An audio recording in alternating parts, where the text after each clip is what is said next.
So once again, Your Excellency Abdelmajid Attar, Minister of Energy of Algeria and the President of the 22nd Ministerial Meeting of the GECF, distinguished Excellencies, Energy Ministers of Nigeria, Trinidad and Tobago, Azerbaijan, Indonesia, Mozambique, Excellencies, Secretary Generals of the IEF and OPEC, esteemed executive board members and representatives of the GCF member countries and observer members, dear guests, esteemed audience, ladies and gentlemen, a very good morning, afternoon and evening to everyone. It is a distinct privilege of mine to welcome you today to an absolutely exceptional occasion as we host the Ministerial Roundtable held under the title Natural Gas in a Post-COVID-19 World on the eve of the 22nd Ministerial Meeting of the Gas Exporting Countries Forum.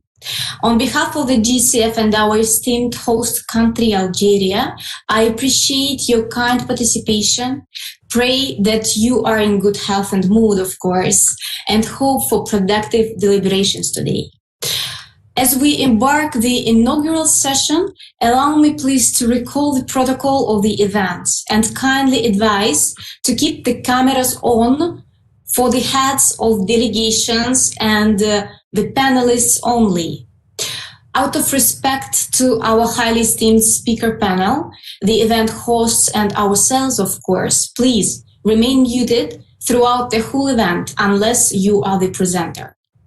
Dear colleagues, your unwavering support and always cooperation is much appreciated. On this note, it is my honor to invite His Excellency Abdelmajid Attar, Minister of Energy of Algeria and the chair of this event, to deliver the inaugural speech. Your Excellency, please, the floor is yours. Thank you. Excellencies, ladies and gentlemen, good afternoon. I wish to express my very warm welcome to all of you. I hope that you and your loved ones are safe and in good health.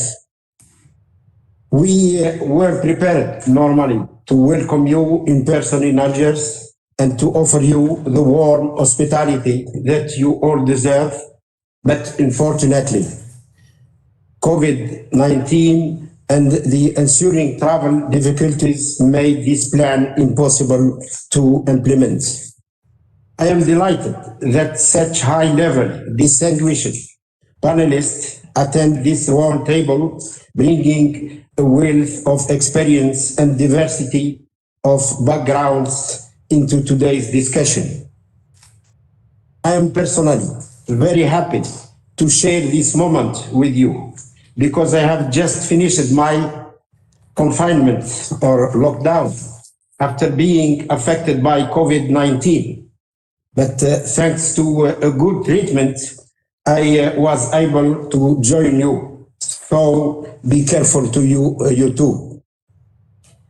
Thank you for your participation. Ladies and gentlemen, we are in the midst of the unprecedented crisis COVID-19 has led to a huge loss of lives and livelihood, with more than 1.2 million deaths. The suffering is immense.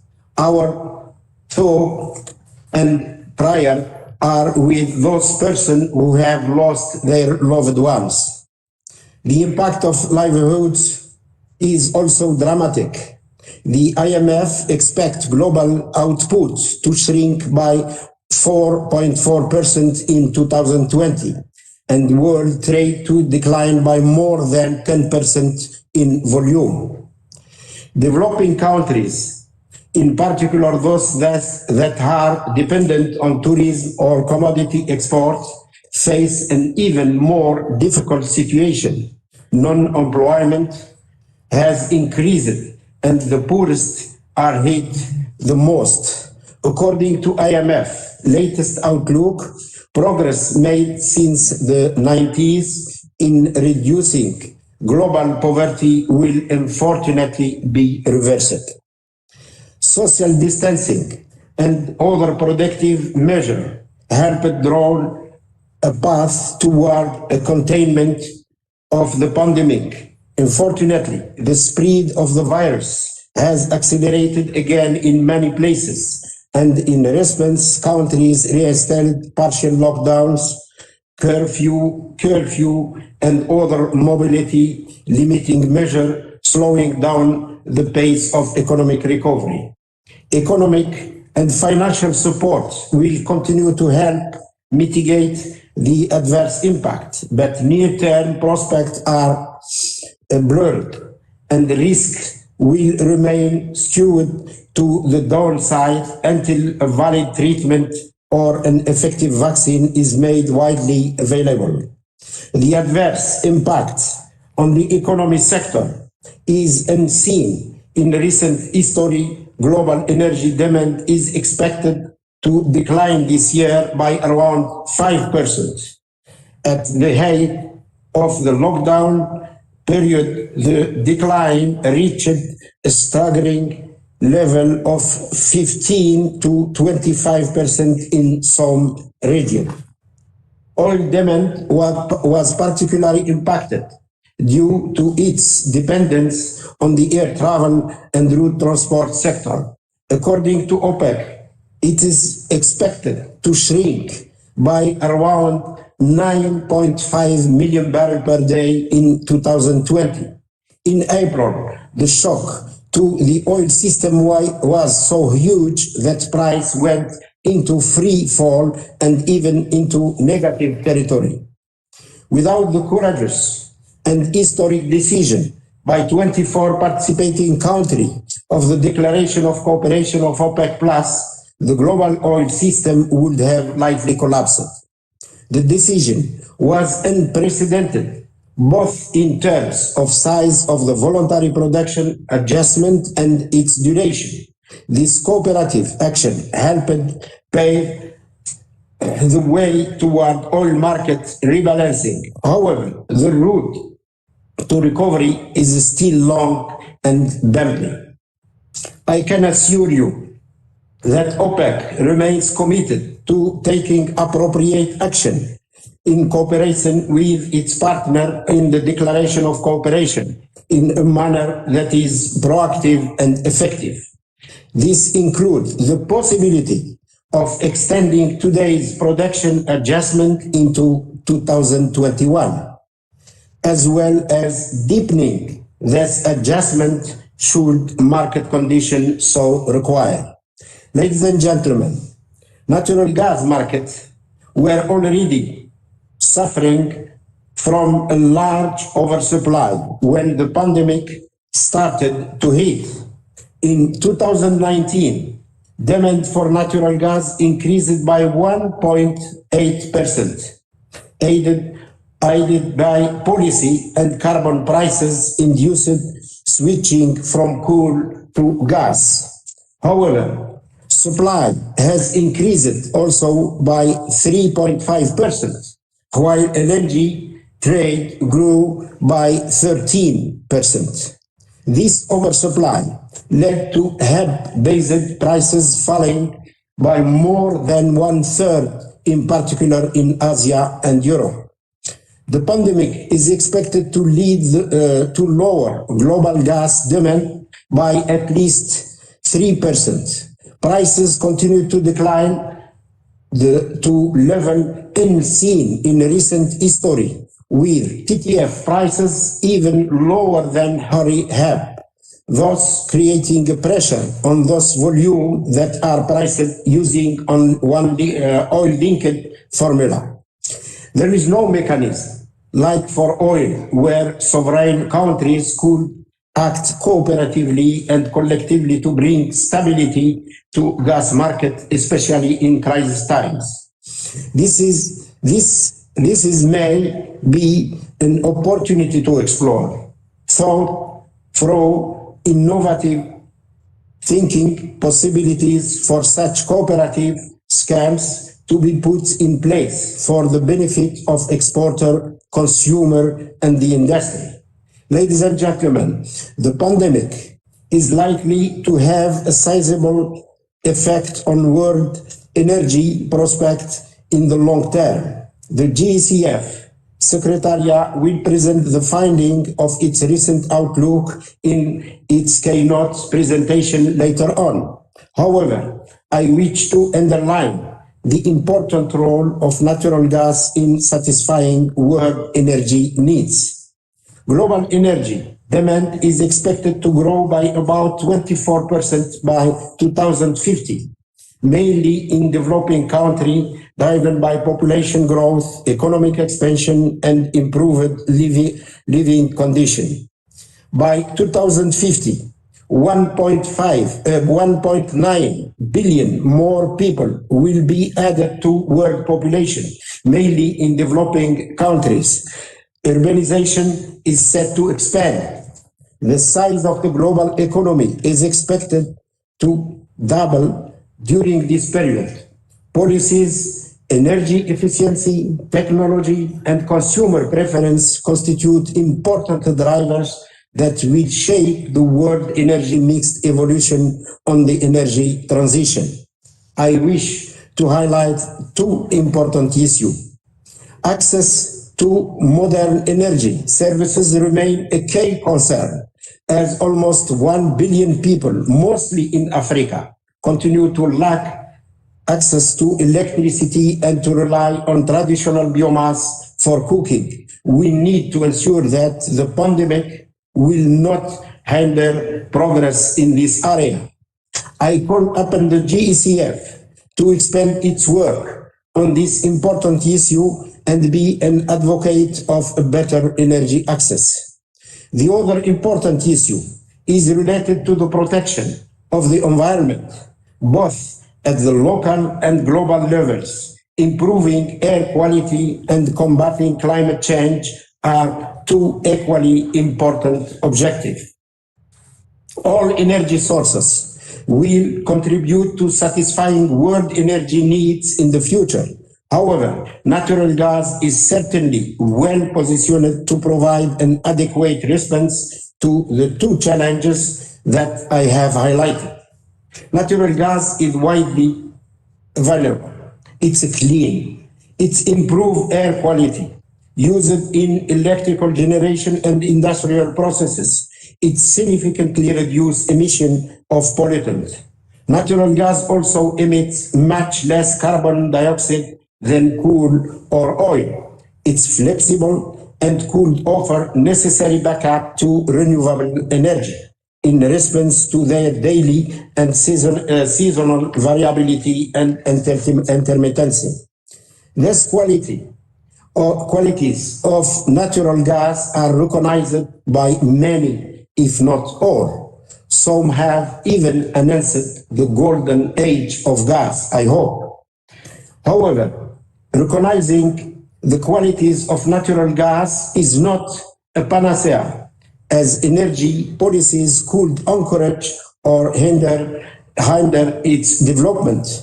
Policies for setting electricity prices on the basis of short-term marginal cost and low-performing carbon markets could favor coal use in power generation to the detriment of natural gas. Historically, the equitable sharing of risk between exporter and consumer has enabled to mobilize the huge financial resources necessary for gas chain development. A shift to a market functioning where risk, be they related to volume or price, are solely borne by exporting country, may not be a viable scheme in the medium and to long terms. More recently, a policy push has been observed in some countries or grouping of countries to deploy strategies in encouraging the development of hydrogen as an energy carrier, which could contribute to reducing carbon dioxide emission. This could constitute also an opportunity for natural gas exporter, which they have the resource and transportation infrastructure. I call upon the GECF Secretariat to assess the potential impact of this recent development. Finally, I wish to encourage the gas industry to strengthen its efforts in dealing with the issue of methane emission. This is important for natural gas to play a more important role in the energy transition that the world has engaged in. Ladies and gentlemen, Algeria has relied on natural gas since its independence. It is a pioneer in the liquefied natural gas industry. It was in Algeria, in Algiers, in 1964 that the first liquefaction plant and export terminal were commissioned. A massive development of Algeria's gas resources has been carried out to finance its economic development and improve the living condition of its population. This will continue in the future, thanks to Algeria's large gas resources. More than $20 billion are expected to be invested in the next 5 years in the further development of the gas chain. A new hydrocarbon law also has been enacted less than a year ago to encourage investment and promote partnership with international companies. Furthermore, natural gas in team with renewable energy, particularly solar, will continue to serve as the main fuel for the development of the power generation sector in Algeria.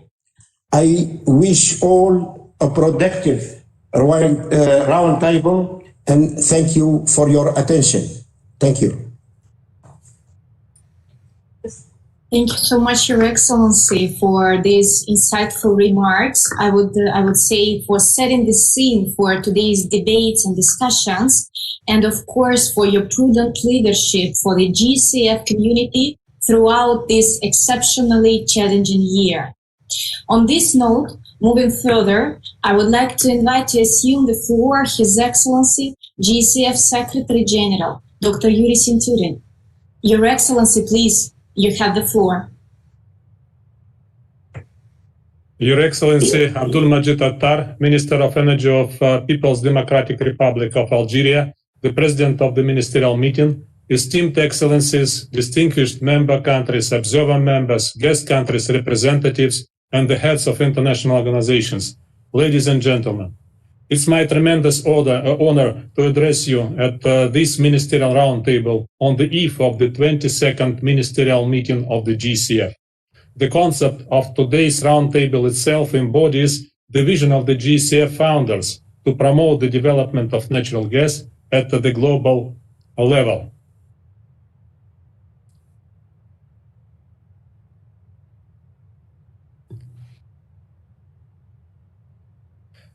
In normal circumstances, I have wished to meet you in person in the beautiful city of Algiers. However, today, as all nations continue to fight COVID-19 and its consequences, I welcome you and express my sincere gratitude to our esteemed hosts virtually. Back in 2008, the GECF was established to support the sovereign rights of its member countries over their natural gas resources and to present a unified front in a changing world. At that time, the foundation of the forum signaled an ambitious effort in inclusiveness by breaking down barriers, opening new opportunities, fostering cooperation.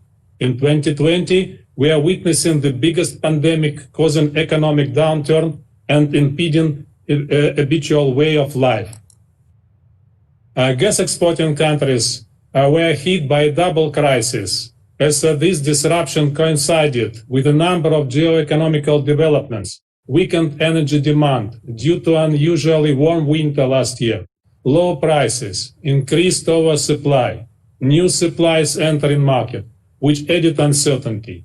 Combined, these phenomena have profoundly impacted the hydrocarbon sector and have pushed the companies towards optimization and cost-cutting across the entire value chain. On this background, of the GECF member countries are amongst the lowest cost producers and are able to weather the current storm or any other. Our members displayed outstanding discipline and resilience in the continued fulfillment of their obligations towards all contracting parties. This indicates confidence in the strength of their economies and abilities to absorb major economic crises, notwithstanding numerous challenges and decline in revenues. Now, in its second decade of existence, the GECF has come to be seen as the new axis of opportunity and an authentic bearer of gas industry advancement. At the GECF, we strongly believe that natural gas is a stepping stone to achieve a balance between the environmental, social, and economic dimensions of sustainable development, while simultaneously enabling access to modern, competitive, reliable, and affordable energy. We are gathered here exactly as a result of the resilience of our members, who have made natural gas one of the most dynamic and fastest growing energy sources. Let me illustrate this point in a different light. Our host country today, Algeria, is leading the way in advocating synergy between natural gas and renewables, both of which will together provide more than double the world's electricity supply by 2050. Another esteemed member of our coalition, Bolivia, has just overcome a period of disruption and hopefully will now use its renewed sense of peace to advance the industry. This year, Egypt announced the mandatory use of natural gas vehicles in what is a pioneering move and which is likely to reduce the fuel bills of its population, as well as safeguard the environment.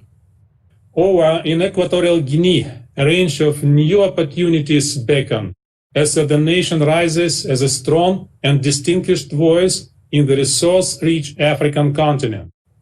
Iran, despite the unjust restrictions repeatedly clawing at its economic system, is witnessing a golden age of natural gas. In June 2020, the country reached production target at the world's largest gas field.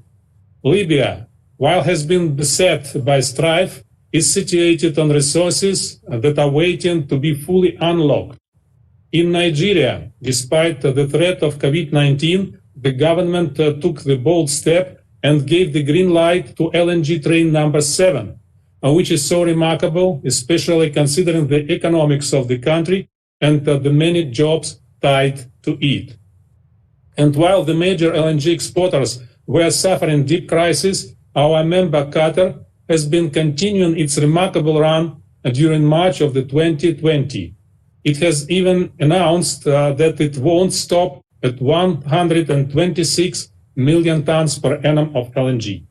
Meanwhile, Russia, with the largest proven natural gas reserves in the world, is ever busy discovering and promoting optimal new supply routes, such as the Arctic. Another founding member, Trinidad and Tobago, witnessed a general election in 2020, where the people endorsed the policy of continuation up to 2025.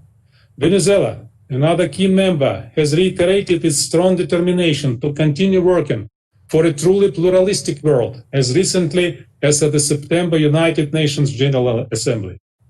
In addition, the observer members continue to make positive strides. In my humble opinion, these are encouraging news. Collectively, these news become even more impressive. But there are more reasons steeped in facts for this sense of optimism. First, natural gas is obviously recognized to be the fastest growing fossil fuel in the global energy mix for decades to come. This abundant, flexible, affordable fuel will increase its share from currently 23% to 28% by 2050. Second, as the great energy transition grows in intensity, it will be natural gas that, together with renewables, will provide almost 60% of the world's electricity supply by 2050. Regardless of how behavior patterns may change, the energy demand will grow, along with the global economy and the population growth. We will likely see a symbiosis of conventional and renewable energies solving the climate issues and meeting the needs of consumers for affordable energy. Third, abundant and clean natural gas will expand across all the regions. Asia-Pacific, North America, and Middle East markets will be responsible for more than 75% of the total gas demand growth by 2050. Specifically, the Asia-Pacific will become the largest gas-consuming region, reaching 1,660 billion cubic meters by the mentioned horizon. Even in Europe, natural gas demand is projected to call for additional gas in the midterm and only after 2025 to go into gradual decline due to energy efficiency, environmental policy, and advancement of renewables. Fourth, with climate goals capturing the imagination of the world, natural gas has won the battle of narrative on pure merit, if I should add, the embedded itself in any and all important discussions currently taking place from G20 to the United Nations Framework Convention upon Climate Change and from BRICS to the World Economic Forum. Meanwhile, the GECF worked out the Environmental Knowledge and Solutions Framework aimed at strengthening the sustainable image of natural gas, sharing the best practices based on natural gas, on how to deal with environmental challenges. For instance, the GECF remains a firm believer in the prosperous future for NGV, natural gas vehicles. Given stricter environmental regulations, the prospects of gas in road and marine transport look very promising. Our analysis shows that gas demand in this sector will rise at a robust pace of 5.3% per annum to over 360 BCM by 2050. Furthermore, the recent developments show increasing interest for hydrogen as a lever to support deep decarbonization of the economies. Although upscaling the contribution of hydrogen requires a significant technical progress and cost reduction, there's a non-negligible potential stemming from the gas-based hydrogen paired with carbon capture, utilization and storage technologies. The latter may offer a reliable and cost-effective route for hydrogen conversion when comparing to other renewables-based options. Fifth, the GECF is today invited to have a say in important global conversations, not only because its members span 4 major continents, but also because of the quality of our expertise and what it has come to represent. It's taken seriously because collectively our members represent 71% of the world proven gas reserves, 45% of natural gas marketed production, 53% of pipeline, and 60% of LNG exports across the globe.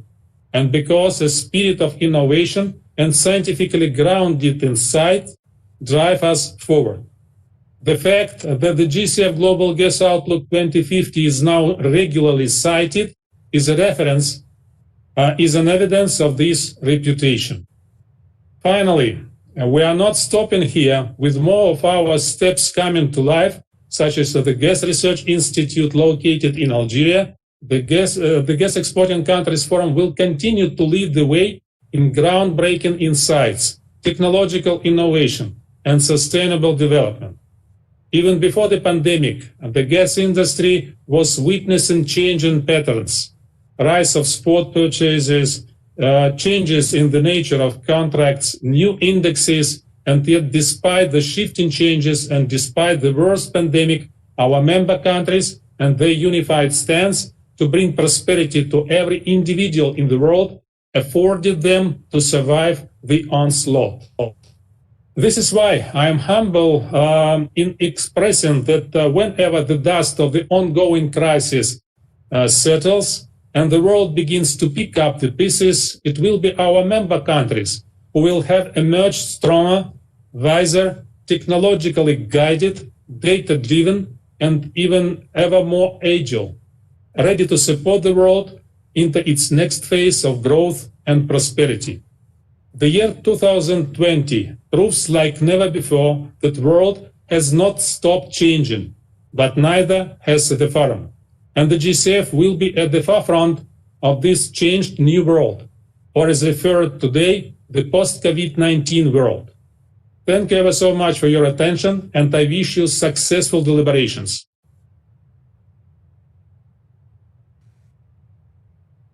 Thank you so much indeed, Your Excellency Secretary General, for the informative intervention, especially as regards to the tangible efforts undertaken by our esteemed member countries to present a unified front of reliable suppliers of the cleanest fossil fuel in a changing world. On this note, I would like to extend sincere appreciation to our esteemed audience for participation, and we do hope to see you tomorrow at the opening session of the 22nd Gas Exporting Countries Forum Ministerial Meeting. Thank you once again. Hope to see you tomorrow. The broadcasting shall stop now.